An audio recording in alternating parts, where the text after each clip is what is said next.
Nogironlikdan UFC chempionlik darajasigacha aniq ayta olamanki, bunday shafqatsiz tarix deyarli hech bir jangchida yo'q. Hammaga salom janoblar. Hozir sizga Charles Bronx Olivera hayoti va karyerasi haqida dahshatli faktlarni aytaman. Kanalimizga obuna bo'lishni unutmang. 500 ming obunachiga birgalikda erishamiz. Qani ketdik. U Braziliya favelalaridan birida qashshoq oilada tug'ilgan. Otasi bozorda yuk tashuvchi bo'lib ishlagan. Onasi esa maktabda farroshlik qilgan. Charles 7 yoshida o'ta og'ir revmatizmga chalingan va shifokorlarni pastki tana falajga uchrash xavfi borligidan ogohlantirishgan. 12 yoshida u birinchi marotaba jiu-jitsu mashg'ulotlariga qatnashgan. Lekin ota-onasi mashg'ulotlar uchun to'lovni amalga oshirish imkoniyatiga ega bo'lmagan. Biroq Charlesning do'stlaridan birining otasi murabbiy bilan tanish bo'lgan va Bronx uchun stipendiya rasmiylashtirishga muvaffaq bo'lgan. U jiu-jitsu bo'yicha Janubiy Amerika chempioni. 18 yoshda MMA'da debut qilgan. 20 yoshida esa UFC bilan shartnoma imzolagan. U UFC tarixidagi eng ko'p submission bilan g'alaba qozongan jangchi. 16 ta. Eng ko'p muddatdan oldin g'alaba qozongan jangchi. 20 ta. Eng ko'p bonusni olgan jangchilardan biri. 20 marotaba. UFC'da eng ko'p mag'lub bo'lgan jangchilardan biri. 10 marotaba.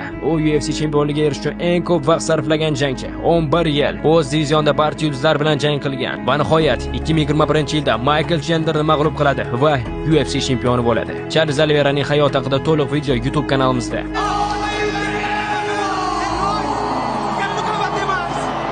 A vida falou pra mim, você não vai jogar nenhuma bola. E ela não escutou. Eu sou campeão mundial, irmão.